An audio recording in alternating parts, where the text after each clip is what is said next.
I've heard your cries. Tenyi DPE Swordsoul is taking over Diamond, but this deck makes it seem like yesterday's problem. What's going on, guys? My name is Susu from HeadtoHead Battles, and in today's episode, we're going to be going over my Gren Maju 60 card with extra spice. This deck literally got me from gold to diamond in one sitting, and we did this live over at twitch.tv/HeadtoHead Battles. I'll leave all the links down in the description box down below, and without further ado, let's get straight into this video. Alright guys, so before we get into the deck profile, make sure to slap that freaking like button so we can push this video through the algorithm so we can help other people beat the crap out of Tenyi Swordsoul DPE. Alright, without further ado, let's get into it. So I'm trying something new today. What I'm going to do is have my camera up on the upper right where I am, and below me I'm going to show you why this card is used and why it's so good. Alright, so the first card that we are playing is Triple Eater of Millions. Eater of Millions unironically can't be Nibiru because it can't be tributed, and this card really helps facilitate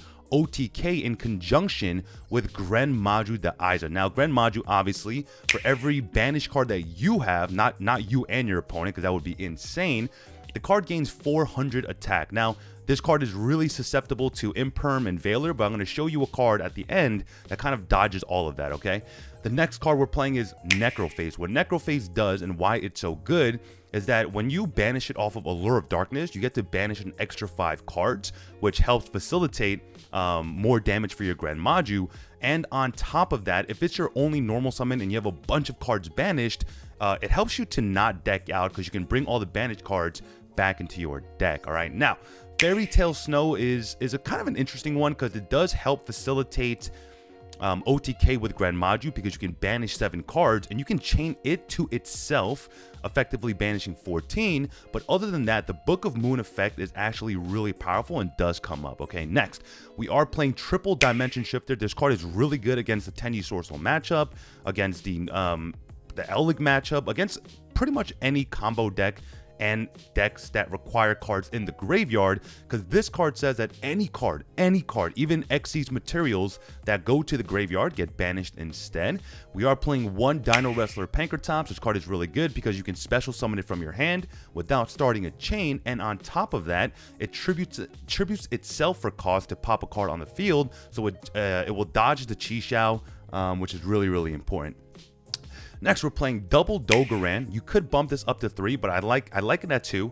This basically, Kaijus will out any monster, okay? So Kaijus will basically say no to any monster, and you're going to generally use it on a Omni Negate, because most of the time, the spell cards will help you in conjunction with your monster cards to get you to that game state that you would like, right? So we're playing double Dogaran, we're playing triple Gamma Seal, and triple Godarla. Now, the reason the Kaijus are so good is that if your opponent has a Kaiju, you can summon a Kaiju to your own side of the field, and luckily for you, these are all level 8, which will help you in that kind of level 8 OTK strategy. Now, most of the monster cards rather, are level 8, so keep that in mind. Now, the newer addition to this deck, because I did the 45 card profile before, is Hexatrude. Now, Hexatrude is really good because you can normal summon it if you have Golden Castle on the field, which is insanely powerful, and on top of that, it's a level 8. And on top of that, you can target a card on the field and you can destroy that target.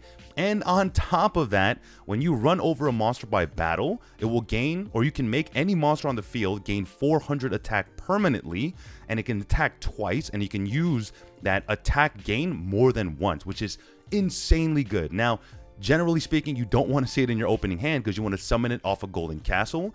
But if you can open Castle and Trude, you can still normal summon a monster. Let's say if your opponent has a Floodgate on the field that doesn't allow special summons, right? Next, we're playing triple Danger Bigfoot. The Danger monsters are really cool because when you discard this card, even for cost, it gets the effect to pop a face-up card. And if you do end up summoning it after revealing it, you can draw a card, which is insanely powerful. Thunderbird does the same exact thing. When you summon it, it will draw, but when it gets discarded, you can pop a set card. Now, even if they activate the set card, that card will still pop because it just targets a set card and it doesn't matter if they flip it up because it was already targeted, right? Next, we're playing one of the best cards in the deck is Gizmek Orochi, the Serpentron Sky Slasher. Now, this card can activate from hand or graveyard. It will banish 8 for cost and special summon itself, which is really powerful. And another effect that it has is if you can banish 3 cards from your extra deck, and that will allow you to pop a face-up monster on the field, even itself. I mean, I don't know why you would do that, but, you know, sometimes it does come up if you need to, like, Lightning Storm your opponent. Next, we're playing Double Alpha, the Master of Beasts. This card is also really good because if your opponent has more attack points than you on the field, you can special summon it from your hand for free. It does not start a chain. Now, a really cool trick that you can do with a Kaiju and an Alpha, the Master of Beasts, is you can Kaiju your opponent, summon Alpha, use the alpha effect to target itself, add it back to your hand, and then add the Kaiju that you just used on your opponent back to your hand. Then you can use the Kaiju again and summon Alpha again. Now, that's a really cool combo, and it comes up a lot. We're playing one Foolish Burial. It helps to get the Fairy Tale Snow in the graveyard, as well as Gizmek Orochi, because Gizmek Orochi is probably the best card in the deck. So, you know, technically playing 4 copies of it is really, really powerful. We're playing one Terraforming for our new field spell, the Golden Castle of Stromberg, and we'll get there. We're playing triple Trade-In. What Trade-In does is it allows you to discard a level 8 monster to draw 2 cards. So if you discard Orochi, it basically becomes a free special summon from the graveyard. If you discard a Thunderbird, you can draw 2 and then pop a set card. And then if you discard Danger Bigfoot, you can essentially draw 2 cards and pop a card on the field for free. Next, we're playing triple Allure of Darkness. Allure of Darkness is really, really good with Necrophase because, again, you can banish the Necrophase, and then Necrophase will banish another 5 cards, effectively giving you 2400 plus attack on your Gren Maju, and you can draw 2 cards. Now, if you open multiple dimension shifters, what Allure of Darkness will do is allow you to kind of get rid of those shifters in your hand, and essentially it becomes Allure fodder, right? Next, we're playing a card way better than Lightning Storm, Interrupted Kaiju Slumber. Now, what this card does is it kind of clears the board, and you can bait out the negates and activate this to bring it back to a simplified game state. The one downside is they can ash the card, so that's the one big downside to it. But the biggest upside is it clears the entire board, and it gives you a level 8 and your opponent a level 8. And there are times where you can open Slumber and Alpha, and you can give yourself the lesser attack Kaiju to summon the Alpha from your hand, right? Next, we're playing triple Pot of Desires. Obviously, this card just says give your Gren Maju plus 4000 attack and then draw 2. There are literally no drawbacks to Pot of Desires in this deck, all right? Next, we're playing triple Lightning Storm. Lightning Storm is, again, really, really good.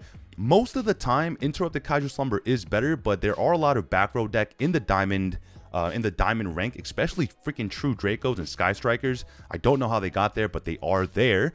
But this card basically says I can destroy all attack monsters, or I can destroy all spell and traps on the field. But the one downside is I can't control any face-up cards, so I can't bait out a negate, which will make a card stick and then activate Lightning Storm, right? Next, we're playing double triple Tactics Talents. The reason I don't want to play 3 is I don't want to open multiples of them, but basically triple tax will allow me to either draw 2 cards for free or take my opponent's Chi Shao or the DPE, you know, if we've baited them out already, because they're both level 8, and that really matters when we move into the extra deck, okay? Next, we're playing Golden Castle of Stromberg. Now, I'm going to give this card its own kind of section here. Now, let's read this card together because no one ever does. Once per turn during your standby phase, you must banish 10 cards from the top of your deck face down. This is not optional or the card is destroyed. What that means is it's maintenance cost. Now, that's a new term that probably none of you have heard, but if you want to maintain this card on the field, you have to banish 10, which is, again, we really don't care because we're playing 60 cards anyways. Now, during your main phase, you can special summon 1 monster from your deck, which is going to be Hexe Trude, but you cannot normal summon or set the turn you activate this effect, which doesn't really matter because if you can Gren Maju OTK, you can rank 8 OTK from the extra deck, right? Now, this card says, when an opponent's monster declares an attack, destroy the attacking monster, and if you do, inflict damage to your opponent equal to half the attack that monster had on the field. So it's not original attack, it's half of the attack it had, which is really, really good, and it's not once per turn. So your opponent could just attack into Golden Castle over and over again, and so many people do it, especially Numeron players. I don't know why. Next, we're playing double Twin Twister. and one of the creme de la creme cards. Now, Concentrating Current. This card says I can target one face-up monster that you control. It gains attack equal to its current defense until the end of the turn. Now, Gren Maju gains 400 attack and defense for every banished card. So if you have 20 banished cards, that's 8,000 attack times itself, or rather plus itself. So it will have 16,000 attack. And the great thing about this card is, if your opponent imperms you, you can chain Concentrating Current. It will gain its effect, lock it in place, and then the imperm will basically cut it in half again, leaving it at its original attack, which is insane. So if you have like a 12,000 attack Maju, which is really easy to do with 60 cards, you can make it 24,000, and then he'll imperm, but it will only go back down to 12,000. And this is, this works with imperm and Veiler, so keep that in mind. Next, into our extra deck, we're playing number 100 Numeron Dragon. This is kind of our best way to OTK, and you summon this off of number 97 Draglublion. Now, what Draglublion does is, it basically says I can detach one material from this card. I can take 2 dragon number monsters with different names from your extra deck except itself, special summon one, and then attach the other to it as material. You're basically going to be summoning number 100 Numeron Dragon and then attaching number 46 Dragluon. Now, it doesn't really matter what you attach to it, but it's cheap because Dragluon is an N. Now, basically, what Numeron Dragon does is it gains 1,000 attack for every rank on the field.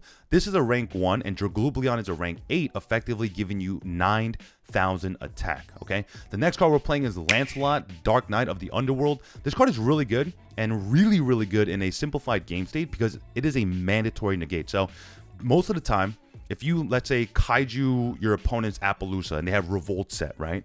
And you summon your own kaiju, you summon Alpha, you go into Lancelot, they're going to revolt you, but it's going to get negated because of the Lancelot. Then you can go Lancelot, attack directly for 2,000, pop a card on the field, and then go into a Zeus, right?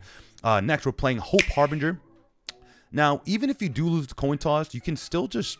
And they make you go first, you can pass and do nothing because most of the time it's a Numeron player, and if you have Gizmek in the hand, you pretty much win anyways. But regardless of the fact, if you really need to go first, being able to set up a Golden Castle of Stromberg and a Hope Harbinger is most of the time enough, okay? Next, we're playing Sanafon the Sky Prison. This card is really good because it gets really beefy and a really good target for Concentrating Current.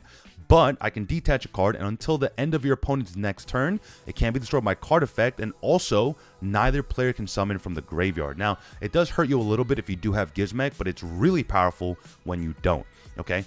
Next, we're playing Dingjutsu, the Orcas of the Evening Star. This card is really good because, again, it allows you, it protects itself, right? It has a non-activating self-protection, which is really powerful. Also, you can non-targeting send a card from the field to the graveyard. So if your opponent responds to this, you don't have to choose the card that he responded with. You can choose another card. So keep that in mind, okay? Next, we're playing one Dragon Overlord or Hieratic Sky Dragon Overlord of Heliopolis. This card is really good against a deck like maybe Sky Strikers where they do a lot of targeting because this card literally says when a card targets... When your opponent activates a card or effect that targets a card on your field, your graveyard, and or banish, I can detach, negate it, and destroy it, which is really good, okay? Next, we're playing number 84 Pain Gainer. Generally, you don't have to know anything about this. It's basically materials to go into Zeus. The Seven Sins, however, is a different story. It also is a segue into Zeus, but this card is really good because, one, it is a huge beat stick and another really good target for Concentrating Current. But basically, this card says, if this card face up on the field would be destroyed by battle or card effect, you can detach one material from this card instead, basically keeping itself alive. And on top of that, not the turn it was summoned, but the turn coming back, you can detach 2 materials from this card, banish as many special summon monsters your opponent controls, and then attach one of those as Xyz material. So it's really, really powerful, okay? Next, we're playing one obvious Zeus because we have, you're able to make a 5/6 material Mad Zeus. We're playing one Hita because Gren Maju is a fire, and if your opponent has Ashed you can summon the Ash back. We're playing one Wind, the Wind Charmer Verdant, because we are playing Godarla, which is a wind, and then you can basically summon back your opponent's Baronne de Fleur. Keep that in mind. We're playing one Lina, the Light the Light Charmer because Fairy Tail Snow is a light, and you can summon back your opponent's Ellick. And we're playing one Blackluster Soldier, the Soldier of Chaos. Okay, now this card is really good because it allows you to have a big body that is untargetable, and it cannot be destroyed by your opponent's card effect. So most of the time you're going to use the effect to gain 1500, but the banish and the second attack does come up sometimes. Alright guys, before we head over into the replay analysis, if you guys enjoyed that deck profile, make sure to subscribe, like, and comment. Hit that notification bell down below, and comment down below if you agree or disagree with my card choices or what you would play to make the deck even better, and really slap that freaking like button so we can push this video through the algorithm so people stop playing Tenyi Swordsoul DPE because they are afraid of playing against this deck. Alright, so without further ado, let's hop over into the replay analysis. Alright guys, so we're finally into the replay, and our opponent is playing Tenyi Swordsoul DPE, obviously, and he goes full combo. So our hand isn't ideal. Our opponent is going to start off with the Long Yuan sending Blackout. We're not going to chain the Gizmek here because we want to save it for trade-in, right? So he's going to Long Yuan, summon the token, which will make him an early Baronne de Fleur, which is really smart because it does help him dodge hand traps, right? Now, I thought that the Long Yuan burn wasn't that powerful, but the more I get burned for it, the more powerful it gets. Okay, so he's going to normal summon Taiye, which is not better than normal summon Moye, but normal summon Taiye is still really good, okay? So he's going to go Taiye to banish the Long Yuan and summon another token, getting him a Chi Shao. Now, the Tenyi part makes it really easy for Sword Soul players to get into DPE via Verte, right? But in this case, I don't think he had a Tenyi card, but he does end up grabbing, or rather opening Fusion Destiny, because he's just a better player, right? He's just way better than me. So he's going to go Chi Shao, and he's going to grab from his deck this is literally on like 200 speed, but okay, so he's going to grab another Blackout. So he's playing double Blackout. He's going to activate Fusion Destiny from the hand. So his hand is literally godly, right? So he has Dasher and Celestial in the deck. He'll summon the Phoenix Destroyer Enforcer, and he has a set Blackout. Now, you're wondering, Susu, how do you crack this board with no Kaijus, right? And on top of that, he has a Max C. So now, you're genuinely curious how we break this board, right? The first thing we need to do is bait out the Monster Negate, right? And we also know he has no hand traps.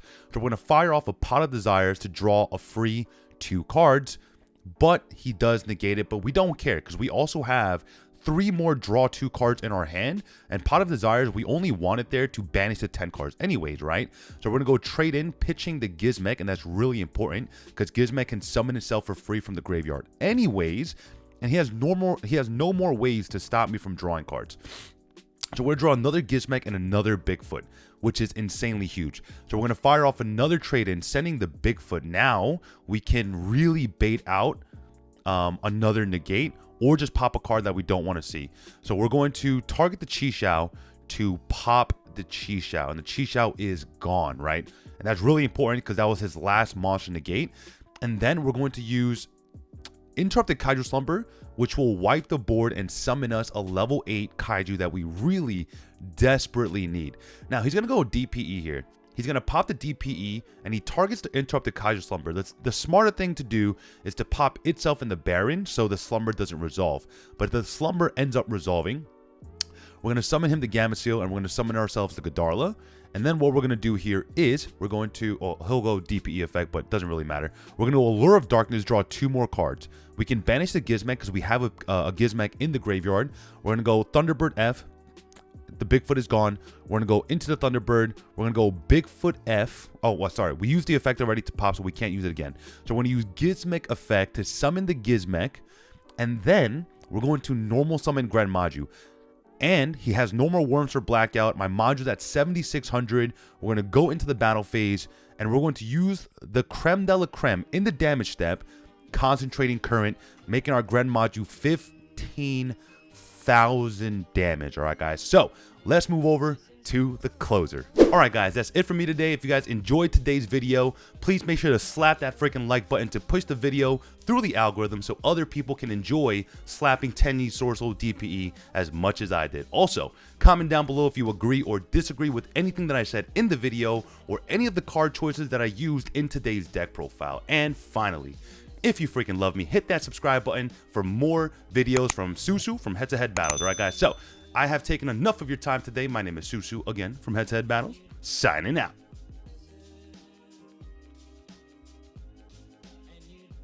What's up, guys? If you haven't subscribed, make sure to click that button right there in the middle. Also, if you haven't watched that video that YouTube is recommending you, it's probably crazy, alright? Go watch it. This is Susu from Head to Head Battles. Head to Head Battles. Signing out.